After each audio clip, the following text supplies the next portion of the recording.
Good morning, good afternoon and good evening my dear student. जिस भी समय आप इस वीडियो को देख रहे हैं, आप जानते हैं सीबीएसई 9th क्लास हिस्ट्री का first chapter that is the French revolution, और आज हम उसका 5th यूनिट करने जा रहे हैं प्यारे बच्चों, that is the abolition of slavery. Abolition यानी खत्म होना स्लेवरी का। अब हम क्योंकि फ्रेंच रेवोल्यूशन पढ़ रहे हैं तो हम ये देखेंगे कि फ्रांस में किस तरीके से स्लेवरी सिस्टम लगभग स्टार्ट हुआ और कैसे उसमें क्या क्या चेंजेस हुए और फिर उसका अंत कैसे हुआ और फिर दोबारा से उसका कैसे जन्म हुआ और फिर फाइनली किस तरीके से स्लेवरी को यानी गुलामी को हमेशा के लिए खत्म कर दिया गया। तो प्यारे बच्चों, इस चीज को जानने के लिए हमें पहले ये देखना पड़ेगा कि 17th सेंचुरी में स्लेवरी सिस्टम जो है 17th सेंचुरी यानी 1600 से लेकर 1699 के बीच में स्लेवरी सिस्टम वाला जो कॉन्सेप्ट है वो स्टार्ट हुआ, क्योंकि ये जो कैरेबियन जो मैंने आपको कैरेबियन कुछ कंट्रीज हैं, यहाँ पे कैरेबियन सी है, आप देखेंगे दिस इज वर्ल्ड है ना, this is south America, north America, यहाँ पे आप देखेंगे कैरेबियन सी। तो ये वाली जो कंट्रीज है यहाँ पे छोटे छोटे बहुत छोटे छोटे आइलैंड जिनको वेस्ट इंडीज वगैरह, हैती है ना, डोमिनिकन रिपब्लिक, ये इनको बोलते हैं कैरेबियन सी के कारण यहाँ पे कैरेबियन कंट्रीज है कुछ। और यहाँ पे आज भी फ्रांस के अंडर में कुछ छोटे छोटे आइलैंड जो फ्रांस के अंडर में या कुछ इंग्लैंड के अंडर में कुछ जर्मनी के अंडर में, तो आज भी वो विद्यमान है।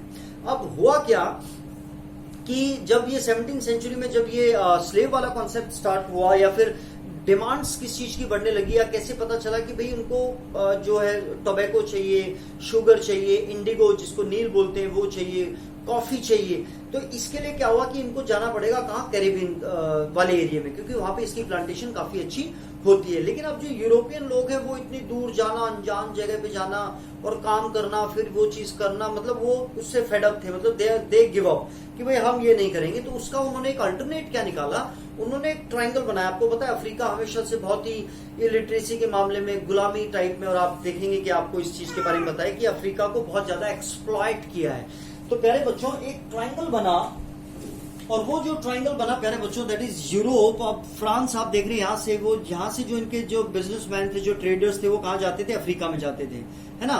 और एक वर्ड आप देखेंगे निग्रो। आपको पता है सहारा जो ये डेजर्ट है काफी बड़ा है, दुनिया का सबसे बड़ा, इसके नीचे वाला जो हिस्सा है यहाँ पे इन जो लोग हैं, जो काले लोग हैं, इनको निग्रोज बोला जाता है। अब इनको मतलब ये टर्मिनोलॉजी यूज नहीं करते हैं, राइट।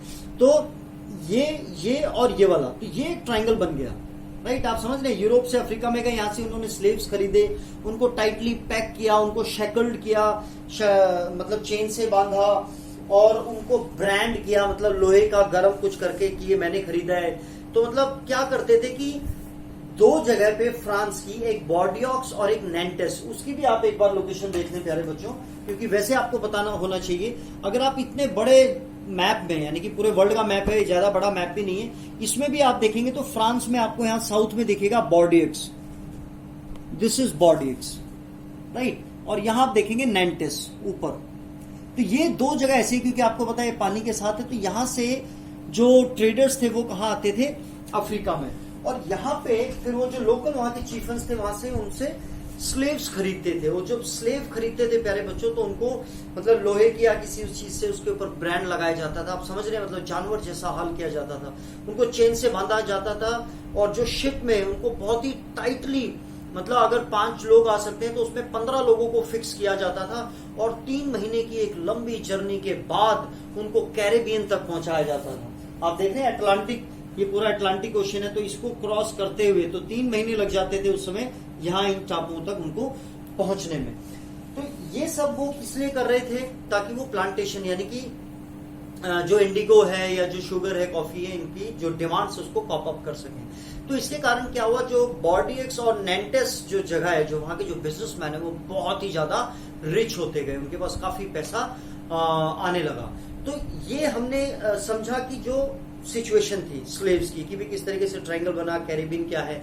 अब हम देखते हैं कि जैसे ये रेवोल्यूशन हुई तो उसमें जो 18th सेंचुरी में, यानी कि 1700 से लेकर 1799, स्टार्टिंग में उसकी थोड़ी थोड़ी क्रिटिसाइज होने लगा।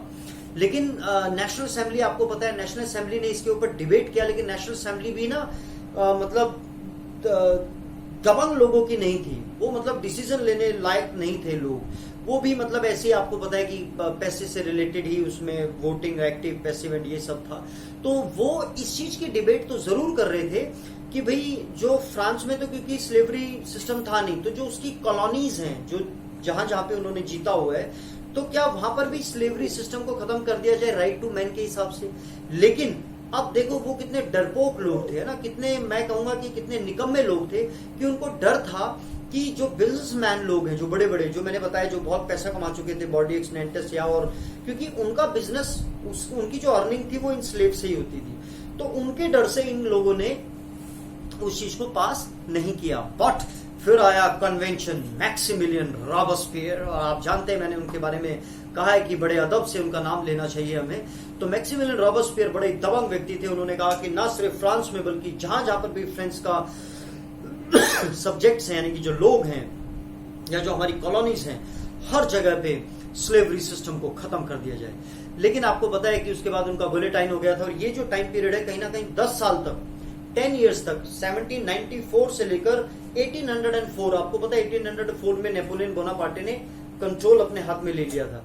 तो ये कहीं ना कहीं जो है मतलब खत्म रहा, स्लेवरी सिस्टम अबॉलिश हुआ 1794 से 1804 तक। लेकिन नेपोलियन बोनापार्टे ने इसको दोबारा से रीइंट्रोड्यूस कर दिया, और फाइनली 1848 में, जो मैंने आपको स्टार्टिंग वाली डेट और जो पिछली वीडियो में आपको राइन ऑफ टेरर में दिखाई थी, 1848 में हमेशा के लिए स्लेवरी सिस्टम को फ्रांस में अबॉलिश कर दिया। तो ये अब हम देखते हैं कि आपकी बुक क्या कहती है प्यारे बच्चों, ठीक है? तो आपकी बुक में जब आप देखेंगे, one of the most revolutionary social reforms of the Jacobin regimes was the abolition of slavery in the French colonies. ना सिर्फ फ्रेंच की कॉलोनीज, जहां जहां पर उन्होंने जीता हुआ है। The colonies in the Caribbean, Martinique, आपको ये दिखेगा नहीं प्यारे बच्चों, मैंने जो लोकेशन बताई वो आज भी फ्रांस के अंडर में है, एंड ग्वेडेलॉप, ये भी फ्रांस के अंडर में है, एंड सैंट डोमिंगो, ये कैपिटल है किसकी? डोमिनिकन रिपब्लिक की। ये आप देख पाएंगे प्यारे बच्चों, आप अपने मैप में ये देखो, डोमिनिकन रिपब्लिक आपको यहां दिख रहा होगा, डोमिनिकन रिपब्लिक। तो इसकी कैपिटल क्या है? San Domingo. Were important suppliers of commodities such as tobacco, यानी कि ये इंपोर्टेंट सप्लायर्स थे किस चीज के? Tobacco, indigo, coffee, sugar. But the reluctantness क्या होता है प्यारे बच्चों? रिलक्टेंस क्या होता है? रिलक्टेंस का मतलब होता है, मान लो आप बाहर से घर पे गए हैं और आपकी मम्मी की थोड़ी तबीयत खराब है, और उनको पता है कि आपको भूख लगी है, उनकी इच्छा नहीं है, फिर भी वो आपके लिए खाना बनाते हैं ना, अनविलिंगली। तो यहां पर ये दिखा रहे हैं कि अनविलिंगनेस, तो रिलक्टेंटनेस, यानी कि उनको लगा नहीं कि भाई हमें मतलब करना चाहिए। But the reluctance of European to go and work in distant and unfamiliar, यानी कि जिसको हम जानते नहीं है, land, meant a shortage of labour on the plantation. तो वो वहां पे जा नहीं रहे थे, तो इससे क्या हुआ कि जो प्लांटेशन में जो वर्कर चाहिए उनकी बहुत ज्यादा कमी हो गई। So this was met by a triangular slave trade between Europe, Africa and the Americans. America है ना, अमेरिका में कैरिबियन वाला area. The slave trade began in the 17th century. French merchant sails from the port of Bordeaux and Nantes to the African coast, where they bought slaves from local chieftains. वहां पे वो खरीदते थे उनको, branded, shackled यानी chain से बांध देते थे, and slave were packed tightly into ships for the 3-month-long voyage across the Atlantic to the Caribbean. They were sold to plantation owner, यानी कि वहां से वो चले अफ्रीका से, बॉर्डियक्स नेंटेस से, वहां से उन्होंने अफ्रीका से उनको खरीदा, और अफ्रीका से खरीद के वो वहां के प्लांटेशन ऑनर को बेच रहे हैं। तो आप देख रहे हैं एज अ दलाल का जो काम होता है ना, मार्जिन वाला जो। The exploitation of slave labor made it possible to meet the growing demand in European market for sugar, coffee and indigo. तो यानी कि जो ये हम एक्सप्लॉइट कर रहे थे, ये जो लोग कर रहे थे एक्सप्लॉइटेशन, इसके कारण वो कॉप अप कर पा रहे थे वो डिमांड जो यूरोप में थी, किसकी? अगेन वही इंडिगो, शुगर, कॉफी है ना, इन चीज की उसको कॉप अप कर पा रहे थे। Port cities like Bordeaux and Nantes on their economic prosperity, यानी बहुत मतलब पैसे में बहुत संपन्न हो गए थे, to the flourishing slave trade, क्योंकि ये जो ट्रेड, जो स्लेव का जो ट्रेड हो रहा था उसके कारण वो बहुत फ्लरिश हो गए थे। अब हम देखते हैं गवर्नमेंट्स ने क्या किया जब French revolution. Throughout the 18th century, there was a little criticism of slavery in France. The National Assembly held long debates about whether the rights of man should be extended to all French subjects, including those in the colonies. But it did not pass any laws, fearing opposition from businessmen whose income depend on the slave trade. It was finally the convention, है ना, national assembly के बाद convention, Maximilien Robespierre, Jacobin club, sans culottes, which in 1794 legislated to free all slaves in the French overseas possessions. This, however, turned out to be a short-term measure. 10 years later, Napoleon reintroduced slavery. Plantation owner understood their freedom as including the right of enslaved African Negroes. Negroes मैंने आपको बताया ना, जो सहारा जो desert है उसके नीचे वाले जो है उनको बोला जाता है, लेकिन अब इसको यूज नहीं किया जाता. In pursuit of their economic interest, slavery was finally abolished in French colonies in 1848. तो ये आपको ध्यान रखना है प्यारे बच्चों. 1848 में 1 मार्क के इंपोर्टेंट क्वेश्चन के लिए भी. तो this is all about this triangle है ना, गॉर्डियक्स, नैंटेस. तो आपको ये ध्यान रखना है प्यारे बच्चों.